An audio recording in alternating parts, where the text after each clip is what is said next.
Hi, my name is Vipin Gaur. I am a fashion and advertising photographer और आज हम इस वीडियो में बात कर रहे हैं निकॉन मिररलेस कैमरास के फोकसिंग सिस्टम के बारे में। इस वीडियो में मैं आपको एक एक करके ये बताऊंगा कि मिररलेस कैमरास के अंदर, स्पेशली निकॉन के मिररलेस कैमरास के अंदर कौन कौन से फोकसिंग सिस्टम्स हैं और किस फोकसिंग सिस्टम को कब आपको इस्तेमाल करना चाहिए। कैमरा में जो फोकस होता है वो दो हिस्सों में बटा होता है, जिसमें एक होता है फोकसिंग मोड और दूसरा होता है फोकसिंग एरिया मोड। ये दोनों अलग अलग चीजें हैं।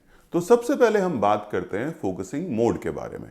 फोकसिंग मोड जो होता है उसके अंदर आपके पास तीन ऑप्शन यूजुअली मिलते हैं, जिसके अंदर की पहला ऑप्शन है मैनुअल, दूसरा ऑप्शन आपको मिलेगा ऑटो फोकस सिंगल और तीसरा आपको ऑप्शन मिलेगा ऑटो फोकस कंटिन्यूअस। तो इन तीनों को बारी बारी से हम पहले यहां पे समझ लेते हैं।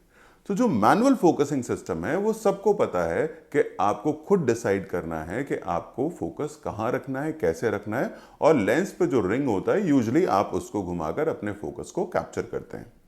दूसरा होता है ऑटो फोकस सिंगल। अब यहां पर क्या होता है कि जब आप अपने कैमरा के शटर को हाफ प्रेस करते हैं तो वो सब्जेक्ट पे फोकस को एक्वायर करता है। यूजुअली आप कहां पे फोकस रखते हैं? आप अगर ह्यूमन कैप्चर कर रहे हैं तो आप आई पर फोकस रखते हैं, तो आपका कैमरा जो है वो फोकस को आई पर एक्वायर कर लेगा।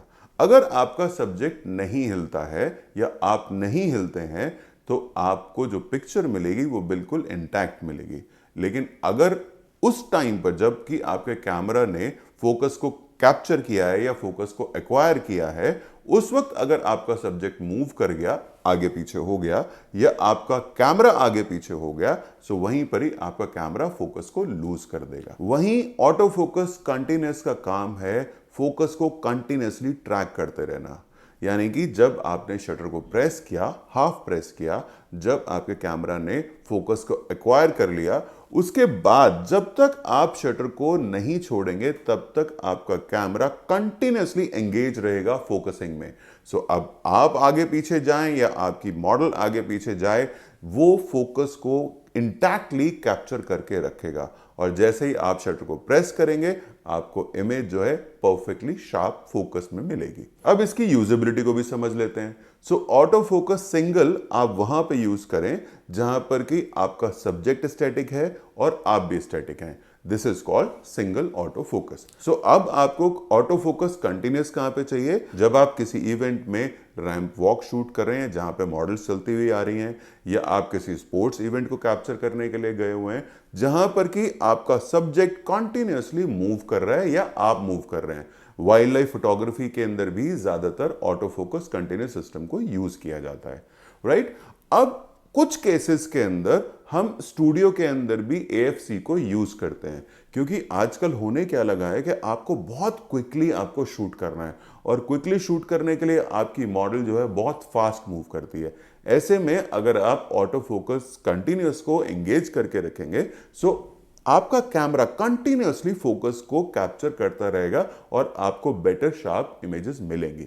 हमने एक चीज को क्लियरली समझ लिया यहां पर कि हमारे पास में जो फोकसिंग मोड हैं वो तीन हैं और उसमें से किस फोकसिंग मोड को हमें कहां पर इस्तेमाल करना है। अब हम चलते हैं ये समझने के लिए कि कौन सा एरिया फोकस मोड क्या करता है और किस टाइम पर आपको किसको इस्तेमाल करना चाहिए। फोकस मोड सिलेक्ट करने के बाद जब आप अंदर जाते हैं फोकस एरिया मोड के अंदर, तो वहां पर आपको अलग अलग ऑप्शंस मिलते हैं। AFS के अंदर आपको अलग ऑप्शंस मिलेंगे, AFC के अंदर आपको अलग ऑप्शंस मिलेंगे।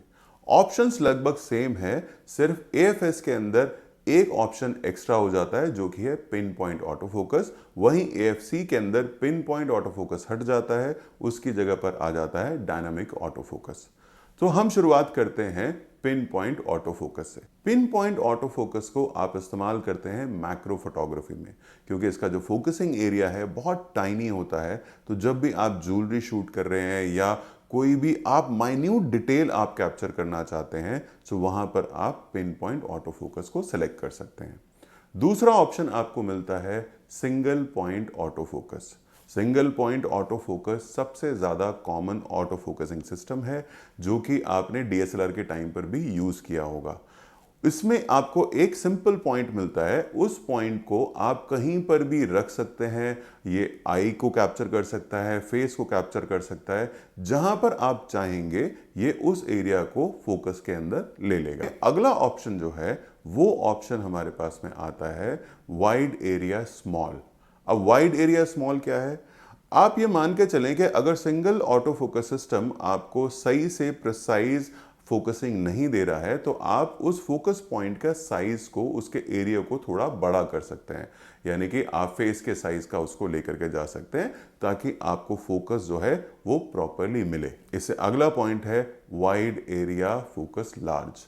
अब लार्ज में क्या है? जैसे सिंगल ऑटो फोकस के अंदर हमने देखा कि एक छोटा फोकस पॉइंट है, उसके बाद में फोकसिंग एरिया थोड़ा बड़ा हो जाता है। लार्ज के अंदर वो बहुत ज़्यादा बढ़ जाता है। लार्ज में आप देखेंगे कि अगर आप कोई फैशन शूट कर रहे हैं या पोर्ट्रेट आप कर रहे हैं तो वहाँ पे फेस जो है प्रॉपरली उसके अंदर फोकसिंग एरिया के अंदर आ जाता है।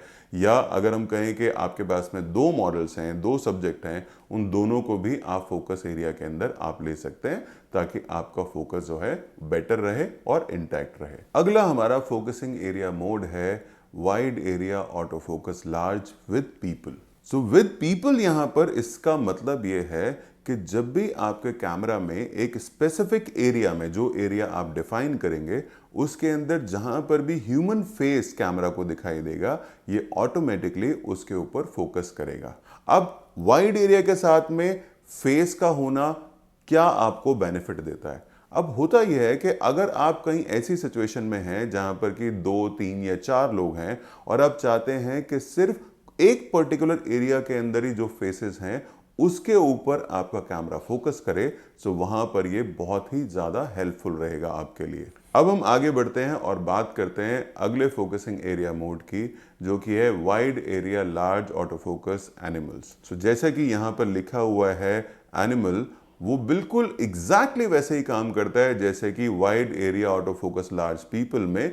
सिर्फ फर्क यह है कि यहां पर वो पेट्स को या एनिमल्स को आइडेंटिफाई करता है। अगला हमारा फोकसिंग एरिया मोड है, बहुत ही कॉमन फोकसिंग एरिया है, वो है ऑटो एरिया ऑटो फोकस। सो ऑटो एरिया ऑटो फोकस पूरे सीन को एनालाइज करता है, जहां पर भी उसको कंट्रास्ट मिलता है वहीं पर ही वो अपना फोकसिंग करना शुरू कर देता है। जब भी आप जाएंगे कभी लैंडस्केप कैप्चर करने के लिए या आप आउटडोर में इस ऑप्शन को यूज करेंगे, सो आपका कैमरा ऑटोमेटिकली कंट्रास्ट को ढूंढकर वहां पर फोकस कर देगा। बेसिकली इसको आपको अवॉइड करना चाहिए क्योंकि यहां पर आपका कैमरा डिसाइड कर रहा है कि उसको फोकस कहां करना है। अब आगे बढ़ते हैं और अगला जो हमारा फोकसिंग एरिया मोड है बहुत इंटरेस्टिंग है, वो है auto area auto focus people. अब यहां पर आपका कैमरा आपको सबसे ज्यादा फैसिलिटी देता है। मैं अगर कहूं तो मैक्सिमम मैं आजकल सिर्फ इसी मोड को यूज करता हूं। इसमें कैमरा सिंपली ये ढूंढता है पूरे सीन के अंदर ह्यूमन कहां है और उसमें एग्जैक्टली ह्यूमन आई के ऊपर ये फोकस करना शुरू कर देता है, अनटिल अनलेस कि वो आई बहुत ज़्यादा छोटी हो जाए। अगर आई बहुत छोटी है या आपका कैमरा आई को प्रॉपरली नहीं देख पा रहा है तब वो फेस को डिटेक्ट करता है। अगर आप फैशन कर रहे हैं तो वहाँ पर आपको ये फोकसिंग सिस्टम सबसे ज़्यादा हेल्पफुल रहता है। इस फोकसिंग सिस्टम को अगर आप सिलेक्ट कर लेते हैं तो आपको बार बार एरिया फोकस चेंज करने की ज़रूरत नहीं पड़ती। आपका कैमरा ऑटोमेटिकली ह्यूमन ढूंढकर उसकी आई पर फोकस करता रहता है और आपको बिल्कुल शार्प इंटैक्ट फोकस मिलता है अपनी इमेजेस के अंदर। सो मेरे हिसाब से AFS के अंदर जो सबसे ज़्यादा इंपॉर्टेंट या सबसे ज़्यादा जो यूज़ होते हैं एरिया फोकस मोड, वो है सिंगल पॉइंट ऑटो फोकस, दूसरा है वाइड एरिया लार्ज पीपल और तीसरा है ऑटो एरिया लार्ज पीपल। ये 3 फोकसिंग मोड आप अगर यूज़ करेंगे, अगर आप फैशन करते हैं या आप स्ट्रीट करते हैं या पोर्ट्रेट करते हैं, तो आपको फोकस में कभी कोई प्रॉब्लम नहीं आएगी। अब हम आगे बढ़ते हैं और चलते हैं AFC पर, यानी ऑटो फोकस कंटिन्यूअस के ऊपर। राइट, सो यहां पर जो फोकसिंग एरिया मोड्स हैं वो लगभग सेम है, सिर्फ इसमें से पिन पॉइंट ऑटो फोकस हट जाता है और उसकी जगह पर यहां पर आ जाता है dynamic area auto focus system. So मैं आपको सिर्फ dynamic area auto focus system को यहां पे बताता हूं। बेसिकली ये 3 डायमेंशनल वे में काम करता है। यानी कि यहाँ पर एक सेंटर स्पॉट होता है जो कि आपको सिंगल पॉइंट ऑटो फोकस है, उसके चारों तरफ आपको डॉट्स दिखाई देंगे। उसमें क्या होता है, जब आपका कैमरा ट्रैक कर रहा है तो वो आगे पीछे उन चारों पॉइंट्स के ऊपर, या आपका सब्जेक्ट अगर इस एरिया से निकल के इधर आगे पीछे हुआ है सो आपका कैमरा बहुत आराम से उसको कैप्चर कर सकता है। Let's say for an example, अगर एक बटरफ्लाई आप शूट कर रहे हैं या एक बर्ड शूट कर रहे हैं, वो एक पर्टिकुलर एरिया के अंदर आपने फोकस लिया हुआ है लेकिन वो उड़ के पीछे चला जाता है, आगे आ जाता है, सो आपका कैमरा जो है उसको बहुत एफिशिएंटली फोकस को ट्रैक कर सकता है। सो ये थे हमारे फोकसिंग मोड और फोकस एरिया मोड्स। उम्मीद है कि आपको ये सब समझ में आ गया होगा। अगर आपके पास में कोई भी सवाल है या कोई कंफ्यूजन है, आपको नहीं समझ में आ रहा, आप कुछ पूछना चाहते हैं, तो नीचे कमेंट बॉक्स में आप लिखिए और मैं आपके सारे सवालों के जवाब दूंगा।